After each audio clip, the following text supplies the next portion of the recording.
Welcome to the Stairway to Heaven, where we share the latest insights into the ever-changing high-frequency currents now bathing the planet and their effect on us all. The source of vital information for the evolving human being. I'm Gwilda Wiyaka. Hype and hysteria, controlling through fear. In times past, when there was less frequency present to support us, we believed we had to steal energy or frequency in order to survive.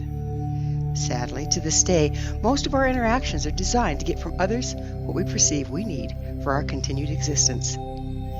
Be it love, support, money, or material things, much of our energy is spent acquiring them through manipulation or extortion. It's so intrinsic that most of us are totally unaware of our true motives or our methods. One common way of appropriating frequency is to gain power by disempowering and controlling others. Control is a highly sought-after commodity. It's believed the more control a person has, the more power. The more power, the greater the ability to overpower to obtain what we need. This mindset has infiltrated all our man-made systems: society, culture, government, commerce, education, medicine, religion, and so on. It's become the structure upon which they stand, the very foundation of humanity. For generations, a tried and true method used to control the masses is fear. In and of itself, fear is not a problem. It's a natural and necessary response shared by all animals when confronted with danger, enabling them to protect themselves. In order to understand how this natural response has been hijacked and used against us, we need to go a little deeper into the nature of fear and its effect on our thinking and perception. To do so, let's examine the brain. The front brain, or cerebral cortex, enables us to connect with the frequencies of spirit, spirituality, love, compassion, art, higher learning, abstract thought, decision-making, and discernment. The back of the brain, or the amygdala, is a survival brain. When danger is present, be it real or imagined, the hypothalamus switches our thought process from operating through the front brain, where we have clear logic, discernment, and compassion, to the back brain, which houses the survival mode, fight or flight, responses with little or no logic or discernment. Our perceptions become paranoid and our reactions aggressive, much like a cornered animal. We're controllable when in the survival brain, subject to those who know what triggers to use in order to manipulate our responses to those that benefit them. Consider the North American buffalo. Now, no self-respecting buffalo would intentionally run off a cliff and plunge to its death. However, the Native Americans learned that if they chased and terrorized the buffalo from horseback, it would cause them to switch to the survival brain. Once panicked, the entire herd could easily be driven off a cliff in order to be harvested for food and clothing. Just so, our existing system applies the appropriate stimulus to the masses, driving us into fight or flight, thereby controlling our behavior. Panic of the masses was at the root of the Great Depression. Trust me, there were those in control at the time who benefited greatly from the situation. This method of control through instigating others to enter the survival brain is commonly used in interpersonal relationships. All one needs is knowledge of another person's triggers to control their behavior. For instance, if a wife knows her husband has abandonment issues, she can get him to do what she wants by threatening to leave or withholding love.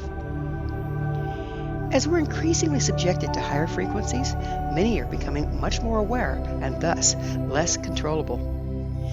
This necessitates self-serving individuals as well as systems to pull out all the stops in order to maintain dominance. In both cases, these machinations are becoming highly visible and blatant. The danger is in the huge increase in manipulation from individuals in our lives and the massive hype and hysteria broadcast through the media and other sources.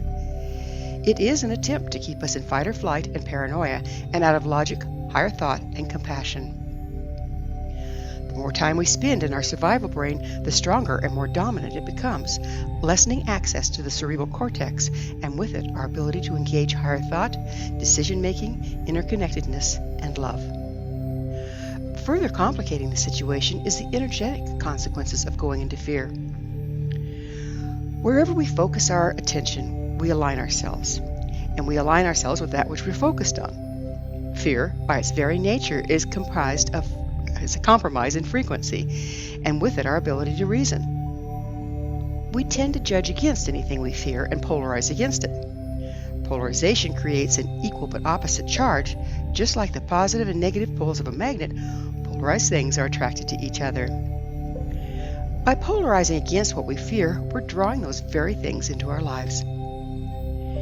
When we're in the survival brain, paranoia becomes a factor. When paranoid, we tend to misinterpret benign facts as evidence of the very things we fear.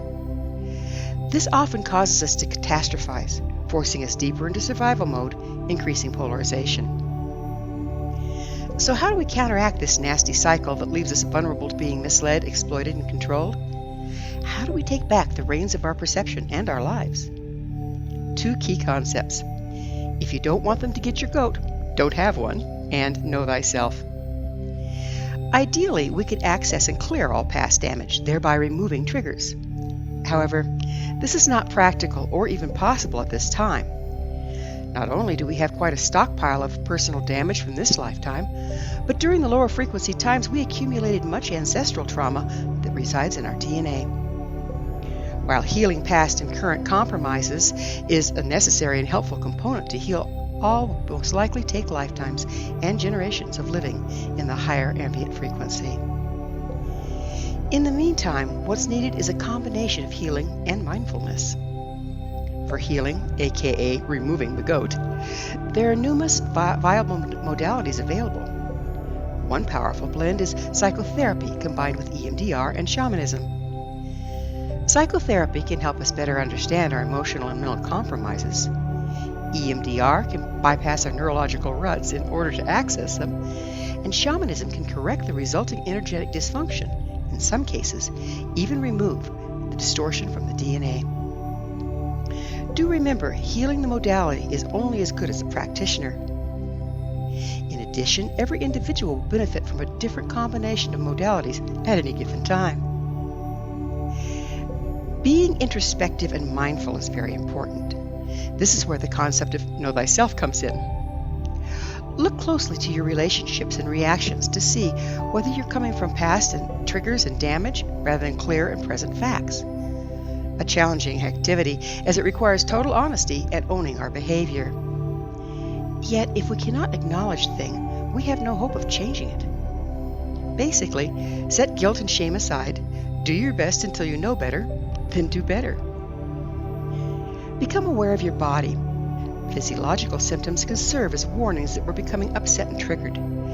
They can help us recognize when that pesky hypothalamus is about to switch us into the survival brain. At this point, we can regain control by stopping, taking a deep breath, and remembering that things are rarely as they seem. When confronted with stimulus having the potential to put us firmly into survival brain, rather than going out and buying copious amounts of toilet paper, we can keep our front brain engaged, allowing us to logically examine the situation and discern appropriate action. It'll also help us recognize any hysteria and manipulation being used in the present. The better we come to know ourselves and our triggers, the easier this process becomes, and the less we're subject to being controlled and used by outside influences.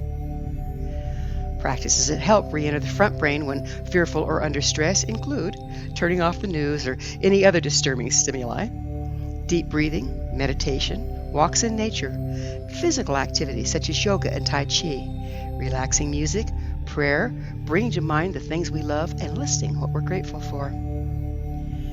Once we start to come back into ourselves or re-enter the front brain, reframing our perception of the situation to find the benefits is very valuable.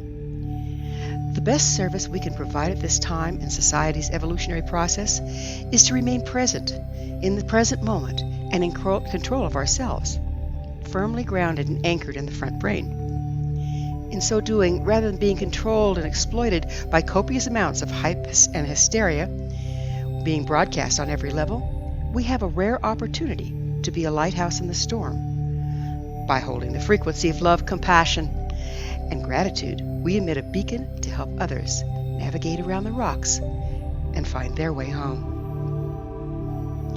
Thank you for joining me, Gwilda Wiyaka, on the Stairway to Heaven, where we provide updates on the energetic currents facilitating our evolution into conscious, powerful co-creators. Until next time, may you be blessed on your sacred path to wholeness. We are here. The time is now.